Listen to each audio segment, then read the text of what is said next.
Ghana phobia ewo abrochre de eja egu Captain Smart nichemu enye easy.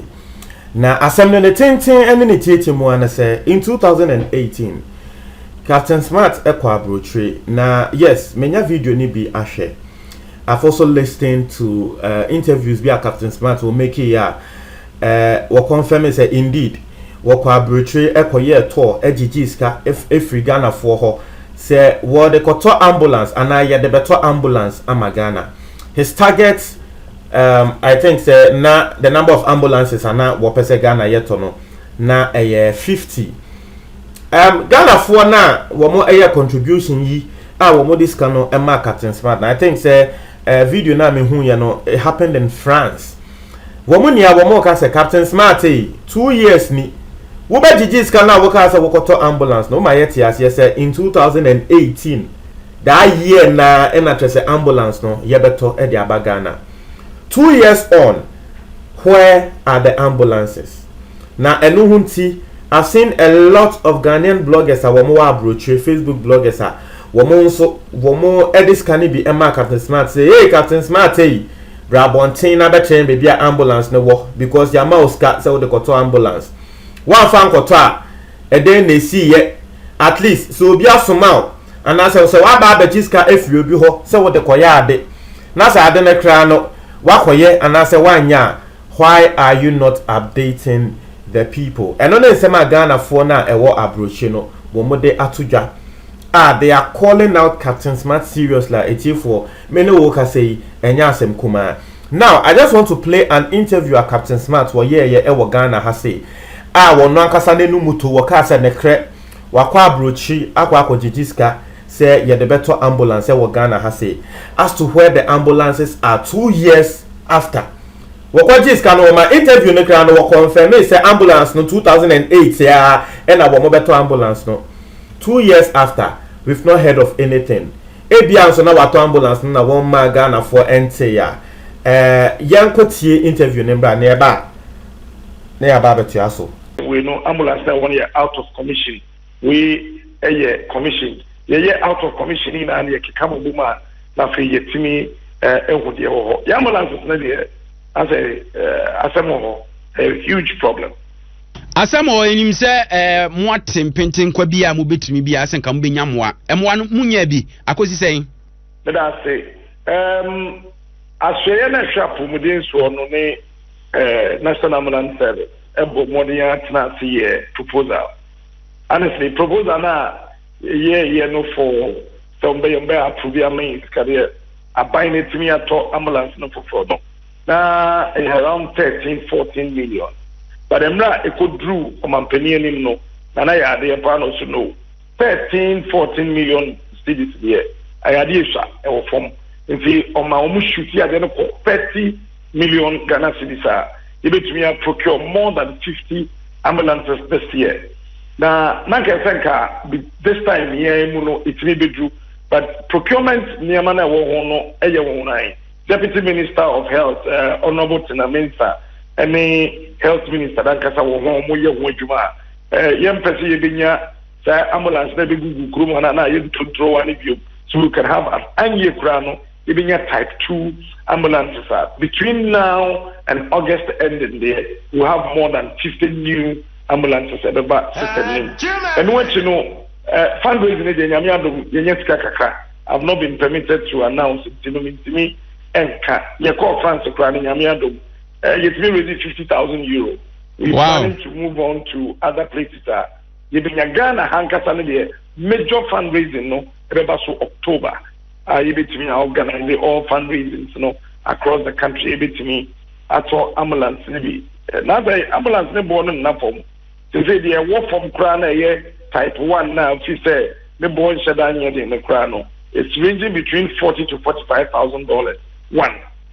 Type 2 na ye hwehwe no so almost $50,000-$60,000 one eno de say obi pra ka kwenhye bi asi doctors ne nurses bit me gina ne ho ewum na omotimi ahwe ne kakra nsa omaso ano de na kwa kuduru hospital ye guso so hwese ye betimi ama parliament ama kwa national health insurance no say bi asi kakra bi o wa ombetimi ate bill ne mu no etimi ate de aboa interviewer wotie ye interviewer Captain Smart wo ye ewo Adom FM.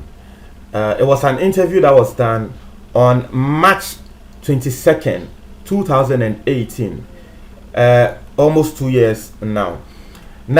Asem say Captain Smart in the interview amoamutie ye no confirm say ne kre wakọ amanone wo mo ye fundraising na omunya ska kakra wo mo de beto ambulances no wo bo ambulances no ebo ene nyama wo mo ko Ekufuado ho ne nyama na Ekufuado ho na wo ka say wo mo ko no. He's not saying say wo no personally, but that side no, we don't know more of that story. What we know is say nekre Captain Smart edi enim eko France ema program bi Ghana for wo ho ema trese fundraising bi a na enye easy ngrofo disika aba wo ma account numbers a ngrofo kra ebia na woni sika was a fundraising na sia ebia account number wo disika ebeden ebetum na 2 years on Ghana for na wo mote France na wo mo disika no ekoma Captain Smart no mo say Captain Smart ya indie enya aban na eba ebeji sika o eye wo na odi wenim ba ebeji sika wo ye ho so wo de koto ambulance. And in the interview Amabo no Captain Smart himself confirmed say indeed wo mo call France wo mo nya 50,000 euros. Na the 50,000 euros ye kasi ye convert ya Ghana scheme a edosun old cedis billions ati ase inti no the Ghana for na mo wa France na wo mo edisika no emma Captain Smart no the mo bi sande say Captain Smart 2 years ago when obaji sika no say wo de koto ambulance. Ena video nim kra no Captain Smart ka say Ghana for na ewo ho no baby a wo free constituency a wo free and a regional wo free no wo be make donation na obetumi aka say okay I'm donating so that an ambulance will be bought for this constituency.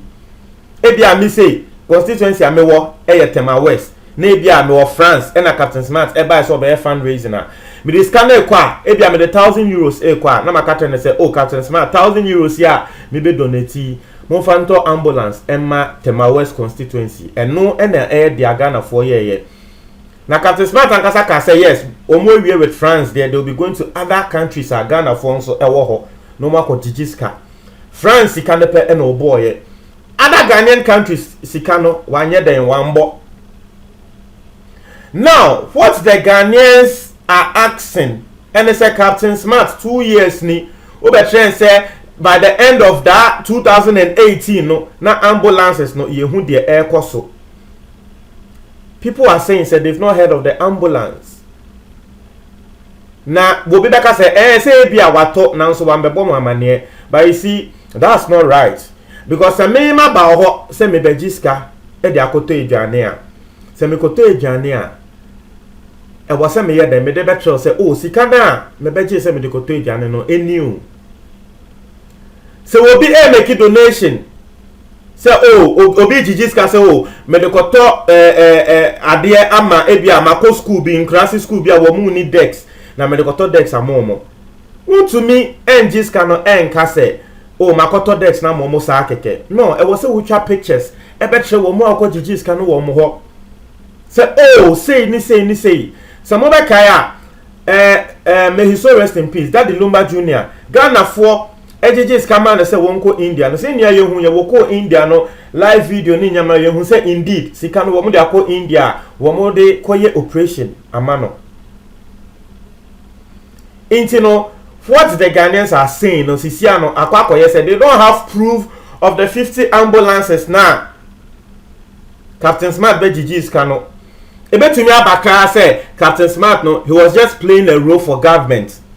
Ebia waji Scano krano what the command abain. But eye we nim and what the kwaji Scano. So you need to come out to speak say oh Sikano me dia command abain na abain no mo ntoye na Ghana fo hu say okay nipa we say and Captain Smart this cano then a command.